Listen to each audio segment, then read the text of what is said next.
Hello everybody, Lisa here. Welcome to my channel, or welcome back if this is your first time visiting. Today we are going to be taking a closer look at the Magical Creatures Tarot by Wilder Hearts Studio. So my box is empty because y'all know this is a tuck box. It's really nice. I like this. I just don't want to wreck it. So I'm going to be putting this tuck box away. We have a unicorn on the front of this box. I'm so stoked to get into this. We have a dragon on the back. We have a really cute seal. I opened mine from the bottom. I'm into it. I'm super into it, but I don't want to wreck the box. So the box is going away. My deck is in the bag that the creator actually hand printed. So I watched on their Instagram. She was doing that. She was hand printing or putting the ink, like this ink design on the bags. And I thought that was the coolest thing. Anyway, so that's what I'm storing my cards in for now, unless or until a perfect Peggy bag falls in my lap. But this deck does come with a little guidebook, which we will check out whenever I feel like it. I always say at the end, but I lie. So we'll check it out whenever.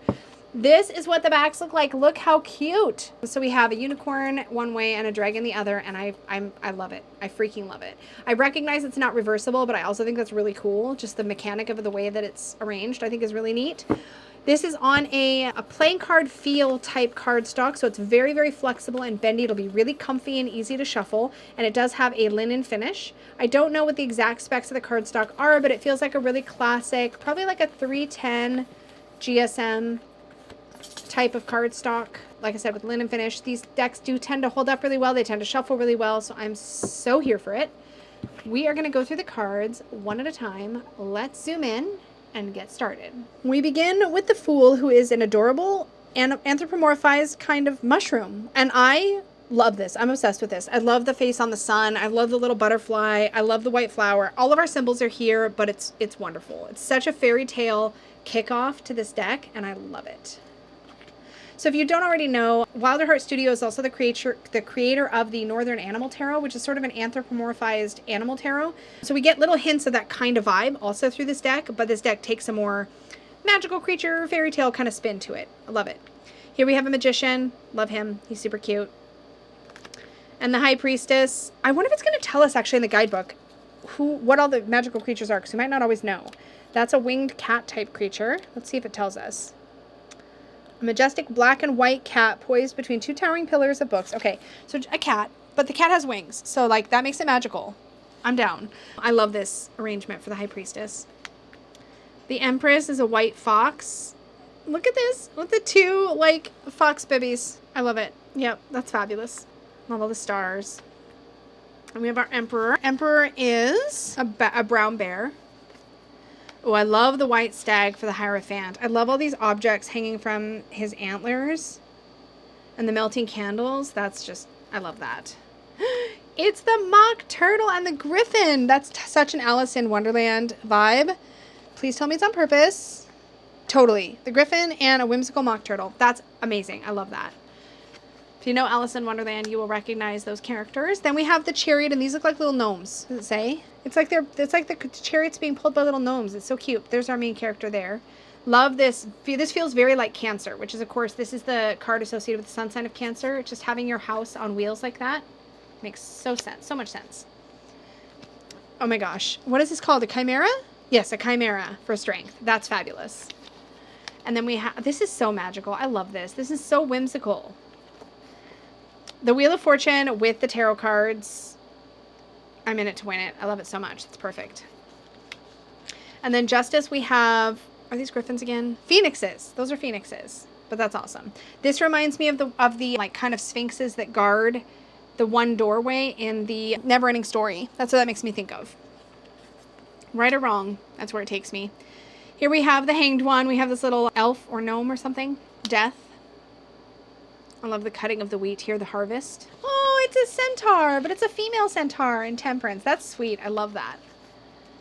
Then we, of course, have the Devil. These look like little goblins. That's adorable. And then we have the Tower, and we have what looks like an ogre. Having smashed it. It says giant. I'm gonna tell myself it's an ogre.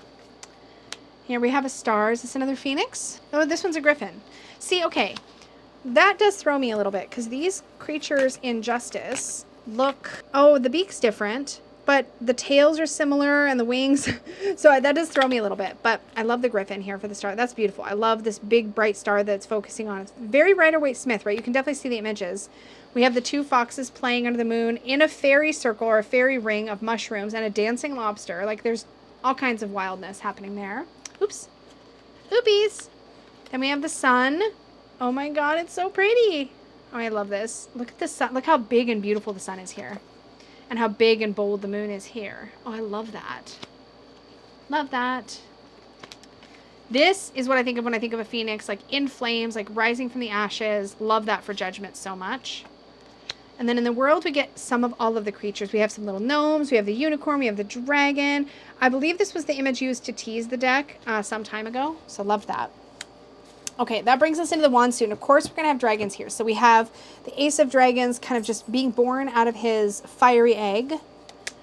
And this Two of Wands, we have a different kind of dragon sort of looking out over the horizon. This one and this one. So typically, I would like to see, this is just a personal preference thing, I like to see in the Three of Wands some sign that they're like leaving. And we do see that here, and I'm going to point it out. But at first glance, this looks like both of them are just kind of looking out over the horizon. So it could make them a little bit easily confused, but I'll tell you how I see the difference. In this case, this dragon is staying inside, like behind their little row of crystals where it's safe, and they're looking out over what's possible. They're thinking about it, but they're not doing it yet. Here, these curtains with all the movement here shows me that this dragon is in the process of taking off out of the window. He's leaving. He's going. So he's in the process of embarking. And that's what I want to see. But it is, at first glance, it is tricky. It's the movement of the curtain that really brings me into the meaning. But sometimes I like to see it be a little more obvious. Here we have the Four of Wands. I was so excited to get this deck in from Kickstarter, y'all, for real. I love this. Look at these two. They're so cute. The Five of Wands, the chaos here is incredible, and I love it. Six of Wands, very classic. Like this just takes you into a fairy tale world, but it gives you the classic compositions, the classic images. Here we have the Seven. And so you can see the difference here, right? Like in this case, this dragon's being exalted, is being celebrated. But here, this one's standing up against all these that are trying to like maybe come at him. Ooh, I love this for the Eight of Wands. It's a dragon eye. It's like the shadow of the Eight Wands are whizzing past. I love that. That's so cool. The Nine of Wands, very depleted. We just have smoke coming out the nostrils. Oof. And the Ten of Wands, a burdened dragon. Then we have our page. Love that. Love the shooting star. That's amazing. And the Knight of Wands, legit looks like a knight. For real. The Queen, she's so pretty. Look at her. She's like, I know I'm beautiful. And then we have the King of Wands. My favorite suit. Let's see how it goes. So we have the Ace of Cups. This is great. We have the Swan, and then all these fish are kind of looking at this cup like, ooh, something wonderful is happening. Love that. Here we have the Two of Cups. This is so cute. So this little elfin type creature is like kind of toasting this sea creature. It looks like a seal, to be honest, but they're having like a whole connecting moment there. That's really sweet. Oh, they're like mermaidy type or water nymphs. Underneath the water, they're having a little moment here. Love that. Here we have another little water nymph type creature underwater in the Four. Oh, in the Five, we're above ground. This is like an amphibious type creature, humanoid, with the Three spilled cups, just being super sad. Looks like he's got a fishing pole, and maybe he tried to fish and there's like no water, or maybe the water all went away. Oh, this is so cute. Oh my gosh. Is that a mercat? I'm here for it. I love it. I love it. Oh my God, look at him. Oh, the Eight of Cups leaving. Aww.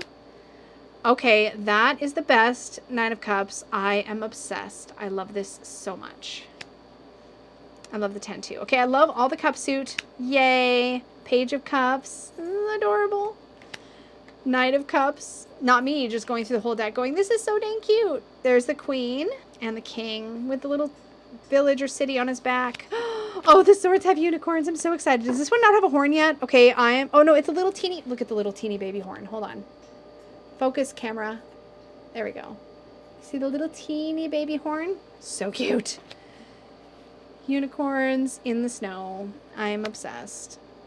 Okay, I'm just saying the same thing over and over again. I'm sorry, y'all. I'm fading, but like this, This is amazing. This is so great, especially because when a unicorn dips their horn in water, there's myth around the unicorn horn being very healing and being able to purify water. So there's this idea here of healing and restoration that we can associate with the Four of Swords. That's just fabulous. The Five of Swords here is with the lion and the unicorn. That is a classic standoff, and the crown in the center. Yes. Oh, it's like a unicorn selkie, not selkie, kelpie. There we go. Six of Swords. This unicorn is taking this creature off somewhere safer. There's the 7. Okay, what is that? That's a thing. That's a magical creature of some kind. What is it called? That's the 7 of Swords? Gargoyle. It's a gargoyle. Okay. Oh, tied up unicorn. No good. No good. And then we have the 9 of Swords being kept up late at night. Aw. Y'all, this is tough. This is tough. But we have all the butterflies. That's really sad. That's really hard for me to look at, I'll be honest. Okay. Page of Swords. We have a bunny with wings. Knight of Swords. Love everything about that. The Queen of Swords. She's amazing. We love her. And the King of Swords. Love his little chin beard. Does she have one too? Just a little tiny tuft. So cute. Okay. I'm loving, by the way, the color palettes. Like, it's really obvious. Like, this is really obviously underwater. And then the cup suit, or so, excuse me, the sword suit is all wintry for the most part. We get a lot of, so we do see kind of like a shift in the settings of the cards. Now we're into the coins, so we have all these earthly energies. We have the Ace, the 2, but again, this is going to follow the Rider-Waite-Smith composition for the most part. The 3, this is so adorable. We got a lot of gnome action and like earthly creatures here. Here we have the 4 of coins. The 5 of coins. I love the candle in the window. The 6 of coins. Oops. There we go. The 7. This is going to shuffle so nice. Here's the 8. Love this so much. Look at the little lady. Look at the little ladybug creature. How cute. Oh, come on now. Focus. You can do it, camera. I believe in you. There we go. Look how cute. 9 of coins. Just all this bounty. And the 10. Look at all these little gnomes. They're so cute. Then we have the page. The knight. Yes. Little fawn. How cute is that? Queen and king. So then there's also, look at this. How many like oracle cards we get. So these are all bonus cards. So we have the golden egg. The wardrobe. This is such a Narnia moment, and I'm here for it. The letter. Traveling hat. Cauldron, magic wand, broomstick, fabulous, treasure map, I love these images, 7 league boots, bow and arrows, magical cloak, bread and cheese, provisions, right? Singing harp, so much fairy tale fun in these, wishing well, hourglass, magic mirror, grimoire, poisoned apple, spinning wheel. There's so much you can do with these based on fairy tales. If you know the fairy tales, we have shard of glass, hand of glory, and gingerbread house. Okay, I'm going to shuffle these and then we're going to pull a card. I'm going to shuffle the oracle decks, the oracle cards right in, I think. So now this is a linen finish, like really flexible, bendy deck. So it should shuffle really, really comfortably. Let's just see what it feels like. Oops, that was user error. Very comfy, nice riffle bridge, really easy to work with the deck in this kind of cardstock. Even though it has all of those extra cards, so that makes it thicker than it would be without, it's not unmanageable at all. And it's got tons of bend and give. This is going to be such a fun deck to play with. Ooh, we have some jumpers, Knight of Wands and the 9 of Cups. Ooh, okay. It's nice to see that they're already well mixed. That happens when you can shuffle a deck really well. Oh, look at what I did. That is the one downside of linen. Linen creates little tiny air pockets and actually makes the deck, like, the cards kind of like slide against each other really easily. That's what makes such a beautiful shuffle. Can make them a little slippery. But if you don't shuffle weird like me, like most people when they bridge or when they riffle this way. And they bridge this way, where they're controlling the cards between their hands. I have a tendency to riffle and then bridge sideways. So I riffle, and then I bridge, because I like to see them, like, flying. I'm such a dork. Anyways, but because of that, I can lose control of them a little easier. Anyways. Alrighty. let's see what we get here. The Knight of Coins. So let's take a look at the guidebook. So in the guidebook, we get a welcome, and then we get right into the card meanings. So let's go to the Knight of Coins. It should be near the back, but before the Oracle cards. Okay, 8 of Coins, or no, 5, 6. The print here is small. 10. Oh, wait, went from 10. Where are the court cards? Ah, they're in the beginning.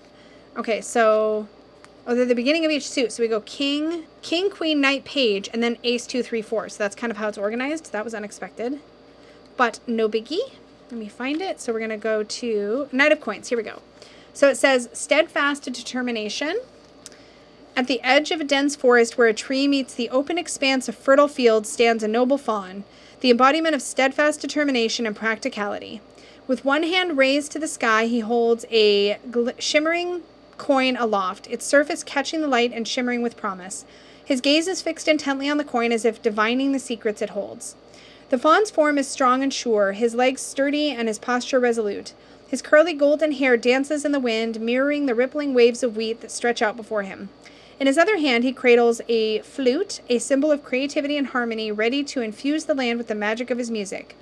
Beside the faun stands a loyal companion, a bright orange fox, its eyes keen and alert. Together they survey the freshly tilled earth, ready to sow the seeds of new beginnings and nurture the land into abundance. In the distance beyond the fields rise majestic blue mountains, a reminder of the vast potential that lies ahead.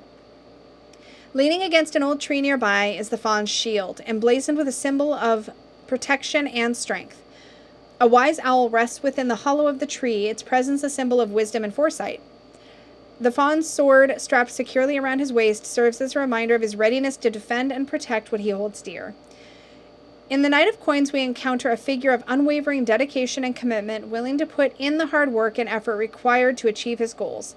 He is a symbol of reliability and resourcefulness, embodying the qualities of patience and perseverance as he navigates the journey toward prosperity and success. So really substantial reading for each card, it looks like. That was a pretty good amount of information, and it looks like it remains pretty consistent throughout the deck. So you'll get a pretty decent write-up explaining the image and then also giving you the meaning of the card, which is fabulous. So this has been the Magical Journey Tarot. I backed this on Kickstarter. I absolutely love it. This is going to be a lot of fun to play with. But again, it is a nice Rider-Waite-Smith-based deck, so it's going to be very easy to start using right away. Thank you all so much. As always, don't forget to do all the YouTube-y things. Click like, click subscribe, join the fam here. Thank you so much. And as always, an extra big thank you goes out to my Unicorn Fam channel members for your tangible support of the channel. It makes such a difference in all of my work, and I appreciate you more than you could ever possibly know. Thank you all so much. And until next time, may your magic always shine from the inside out. Bye!